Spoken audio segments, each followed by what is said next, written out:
Look, I know it's not 2014, but shut up. Yeah, I wasn't doing YouTube in 2014, and this is iconic. I was born in Oakville, Ontario on December 15th, 1989 at 10:57 a.m. My parents are Fred and Claudia. My dad used to tell me this emo story that there was the quietest, most perfect snowfall that morning.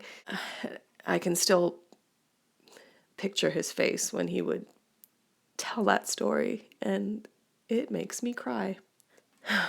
I'm the youngest of 5 kids. My mom had 4 from a previous marriage, and my dad had 1 from a previous marriage. My mom and dad dated when they were in college, but my mom broke up with my dad. After her first marriage ended, she went to church and she heard a voice, bitch, that said, "Go see Fred." She listened and they got married. They wanted a child, but they were told my mom wasn't able to have any more children. Then I was born because fuck you, doctors, I do what I want. We lived in this cozy suburb that lots of people think is lame, but I liked it. I spent a lot of my time alone. My brothers and sisters were all in high school and were mostly getting drunk in bushes and being brought home by cops, while being nice to me in between. I would have adventures in the forest and create elaborate and complex social structures between my beanie babies. I would say that I wanted to be an actress, but mostly what I meant was I just want attention. Ew. I went to an all-girls private school until grade 5 because my mom was a teacher there and we got a discount. But after grade 5, they got rid of the discount, so I went to public school. Middle school was weird.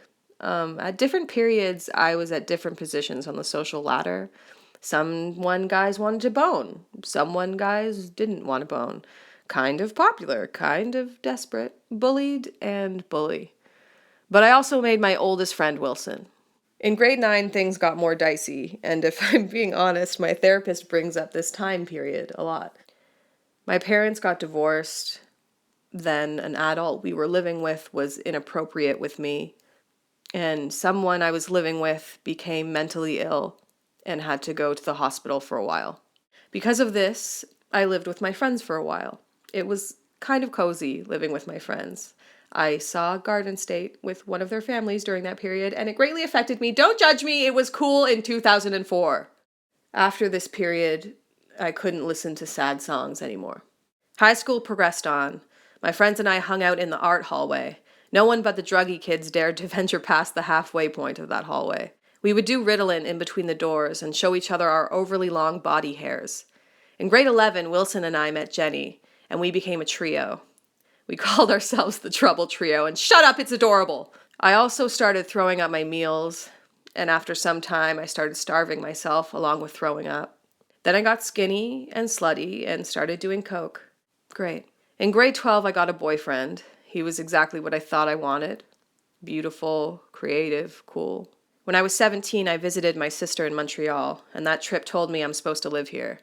I called Jenny and told her, and we decided to move. On February 2nd, 2008, I took a bus to Montreal with 2 suitcases, and I didn't look back. Jenny and I got an apartment, and I got a job as a cook. And then that summer, I realized I had accidentally fallen in love with a girl in Montreal, and the fact that I masturbated to girls in BET videos wasn't changing. I broke up with my boyfriend, and what followed was an exciting but complicated period of gayness, until I started dating a guy again, which lasted for 5 very dry years. He was a smart, driven, passionate guy who made really good béarnaise sauce. But after this relationship, I realized I was being with people romantically not because I loved them, but because I felt it made me more valuable and that they filled a role that was meant to be filled. I promised to myself that I wouldn't be with someone again romantically until I met someone I genuinely wanted to be with and who genuinely wanted to be with me.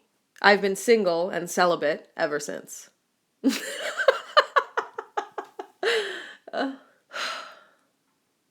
In 2014, my dad died.